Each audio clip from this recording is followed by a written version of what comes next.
Hey everybody, today I'm going to be reviewing the Xinlehong Toys number 9116 truck. I hope I'm pronouncing that right. It's kind of a goofy a name. I think it's also sold under the GPTOYS name. So this truck is sold under a couple different manufacturers. So I believe this is the original manufacturer here, the Xinlehong Toys. Sometimes you just see it listed under the 9116 name, and there's a 9115 too. I think it's just this color code. This is a red one, of course, that I have. There's a yellow one here on the box, and the red one that I have here. Really neat RC truck, and really affordable too. Can be found sometimes for under $50. So really nice. It has full ball bearings in it. It claims it has sealed ball bearings inside the gearbox. At least I've taken a wheel off, and the ball bearing behind the wheel here is definitely not a sealed one, but it points to the gearbox, and of course I've not torn that open to look at it, but ball bearings and anything like this is really good, especially at this price point. So as you can see here, the wheels spin nice and long, silent, so low friction, and it really helps out with the speed. I love the look of it, the Lexan type body here. It's got these red accents springs on the shocks, which really adds to the look, matching the body. The suspension is a little bouncy, it's too springy. I guess it's not the most ideal shocks, but I think that if you were actually to stiffen them up even more, it might help out this car, which might sound odd, but it does tend to bottom out when it jumps. But the only way to really fix that is to stiffen these shocks up or replace these shocks. You might be able to find replacements, maybe some good oil-filled shocks. Would not be too terribly expensive to put on here, and give it a little better dampening. But there's still really good shocks for a toy grade truck. This is still in the toy grade class, but it is a really nice vehicle. It uses a 390 brushed motor. I used to call them the 380s. But it's still, with the lithium-ion battery, it's still a fast vehicle. They advertise at 38 kilometers per hour, so around 20 miles per hour, and it does book along pretty good. It has a differential in it, which of course is always a good thing. You expect that, but it does seem to be almost, it looks like a straight shaft. Both wheels turn the same direction. Typically, a differential, you turn one wheel and the other wheel turns the opposite direction. So it's a very tight differential. It could be a limited slip differential that you just can't, I don't see any way of adjusting it. Usually you can adjust the tightness on those.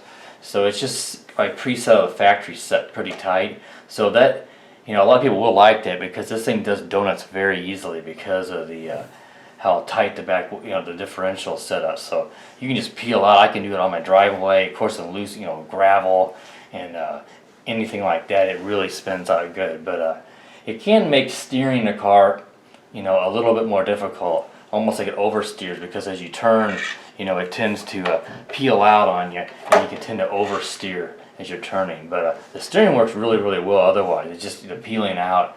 It can kind of do that. But I just really love the look of this car. It's built of a nice, composite plastic. It's not the cheap ABS. The dog bones back here are made of that same composite, so they're not metal, but they do have the metal, little bars through them each end. It fits into the cups here to turn everything, and that's a really strong material. So I don't think it's a big deal that they're not metal. You're not going to likely break those. Just a really cool looking car. Really like this truck, or Truggy, a lot. Let's see here. Just kind of look at my notes over to see what else it says. It does say it's IPX4 Waterproof, so you can drive this thing through water and splash it around. And it is sealed in there pretty nicely. Take the body off here, and you can see the brushed motor is located here, and of course the brushed motor can be exposed. There's the antennas poking out here for the receiver. So I don't know if the electronic speed controller and receiver located up here or back here. I haven't looked too closely. But of course the servo for the steering's up here too. But you can drive this through water. I don't think you can submerge it, but you can certainly drive it through water, snow, and rain, and it's going to be just fine. Just really neat. The included battery here is a the lithium ion, so it's not a LiPo, but still plenty of power. It is a 700 milliamp hour, 9.6 volt. So comparing this, this is a 1/12 scale truck, so it's not 1/10, and you can see it's a little bit smaller, but like the WL-Toys A33 that I just, A333 truck I just reviewed a few days ago, that one claimed to also be 1/12 scale, but it was certainly bigger than this one. This truck's a little bit smaller. I think this one's a little bit faster than that truck, and part of it, because it has the same motor, is this higher voltage. That one uses 7.4 volt. This 9.6 volt does give a little bit more kick than the 7.4 volt. But you put the battery in here, you pull these little tabs out, and then this whole compartment opens up, and the battery just sits right in here in the bay. And then the on and off switch is located in here, which is a little bizarre. I mean, it does kind of hide it away, but it's not like sealed, this case, so it's not like this is protected. But it does make it to where, very difficult to turn this car on and off with it all put together with the body pins and holding the the body on. So when I went up to do my review, I had, and I know times I've used it, I've had to turn this all on and bind it with the controller and then carry it. So if you're going to go outside and play with this truck, that's certainly not a big deal. But if you want to take this truck and put the battery in it and go down the street, or especially taking a car and go somewhere to a track or somewhere, well, then you're going to have to take the body apart in this and turn it on. You're not going to want to leave it on all that time, drain the batteries that's sitting there turned on. But thankfully this is easy to open. As you saw how quickly I opened and closed it, that's not a huge deal. The worst part is taking the body off with the body clips, and those can be a little difficult on any of these cars to put those on. So I recommend, if you're going to do that, to just don't let the body on, or set it on the body, and don't put the body clips on until you're ready to drive it.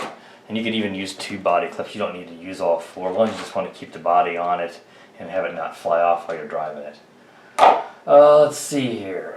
I'll go ahead and set the body back on there so we can get the look of it back again. It comes with a nice little pistol grip controller. Fits nicely in the hand, works really well. I like it a lot. It only takes 2 AA batteries. It's not a huge controller, but it's perfectly fine for an adult or a kid.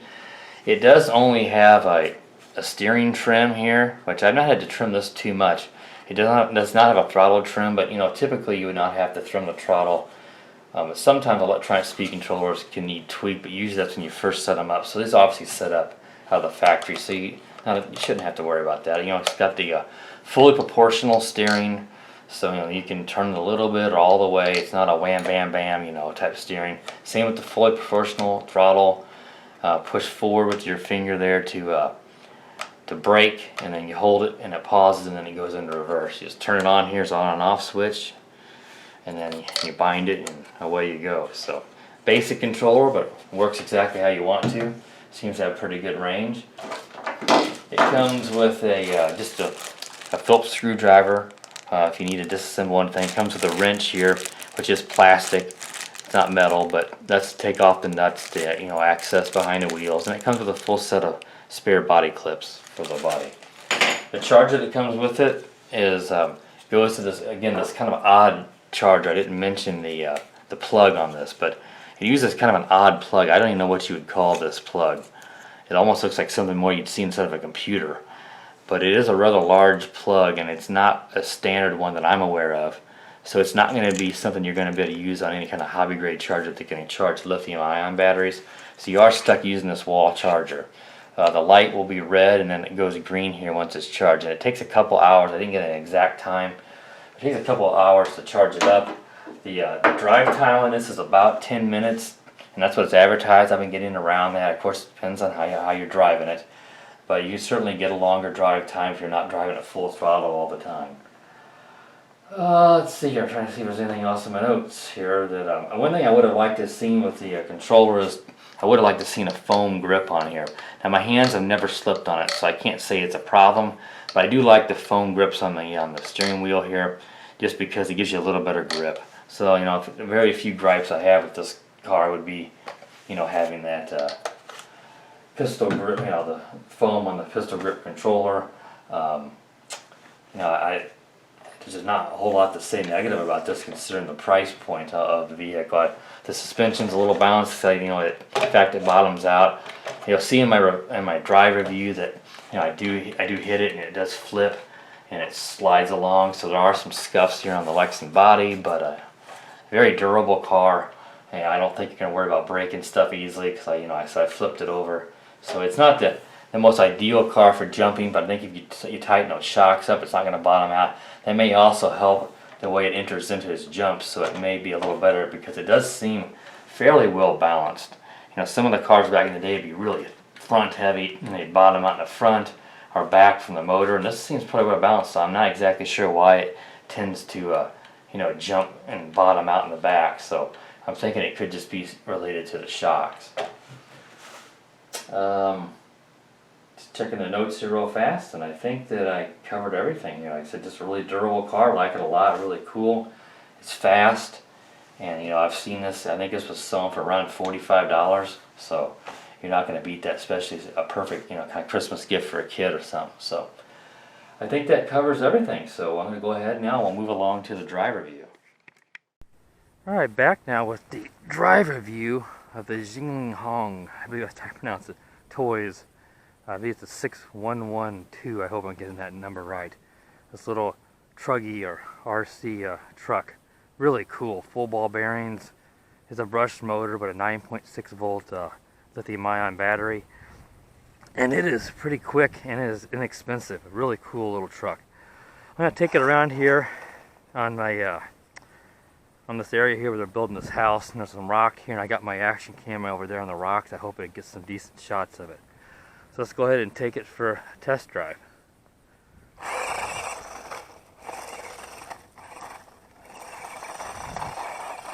It does donuts quite well. This has quite a bit of power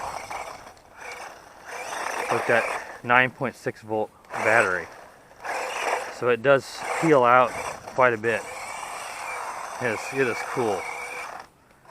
It has really good steering, but it's a little bit harder to drive because of the way it's a tendency to peel out. So you'll tend to oversteer.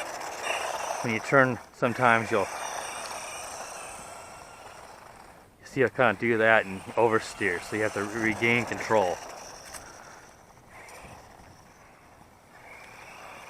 Like that right there. But not a big deal. I mean, if you've driven cars for very long, that's not all that uncommon. So I do like the tires on it, but it does have a bit of they don't grip quite as well as some of the other ones I've seen, but I like to peel out, so I think it's fun.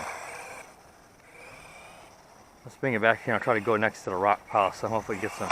Now it tends to, that's one thing that it does do is, and I think the shocks could use some tensioning, add some spacers, because it does tend to want to flip, and it doesn't seem to be front or back heavy. It just bottoms out. I think adding some spacers to these shocks will help add some tension.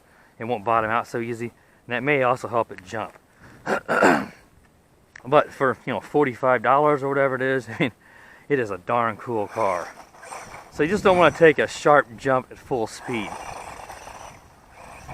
But it has a lot of power with that lithium ion battery. Fun to peel out and drive like that. Kind of take it up. It's not going to make it all the way up the rock pile. The rocks are just too loose. But it's just about there. I just don't want to knock my action camera over.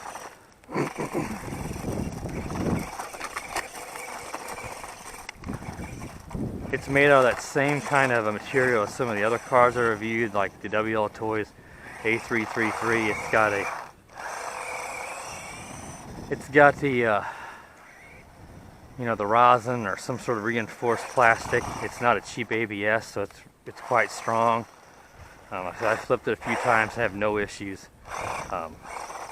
Get about 10 minutes or more run time depending on how you drive it. It takes a couple hours to charge the battery. It has kind of a strange connector on the battery, one I've not seen before, so you're not going to be able to use an aftermarket charger if you have one that can charge lithium ions, unless you can find that bizarre plug. On and off switch is located down inside with the battery, which is not a bad, because you want to unplug these when you're done, so you But you do have to plug it in, you know, and then turn it on. And then once you turn it on, you know, of course, you got to put the body clips on. There, it's hitting the brake. It's pretty cool how it does that. So if you want to plug it in and you know, take it somewhere to run, then you're not going to be able to get that on and off switch without taking the body off and getting inside there.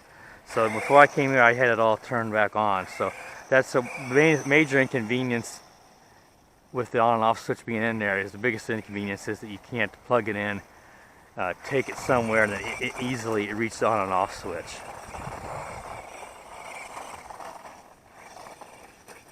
Just a really neat buggy. The electronic speed control works really well. The steering's excellent. And it probably goes around, I think it's advertised at 43 kilometers per hour. I think that's what it was.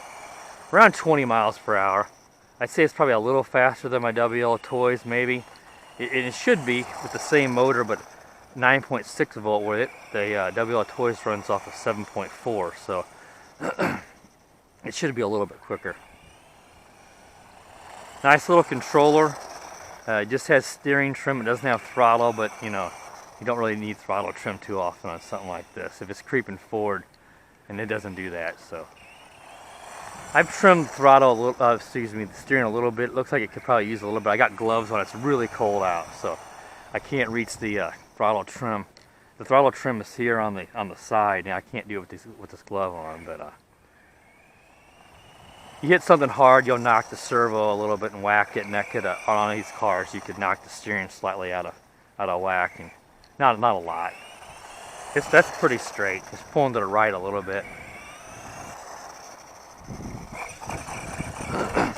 I just really like this one. I love the way it peels out. I'm hoping that we get some snow, just even a little bit of snow. I can get this back out and in the other one and drive it in the snow.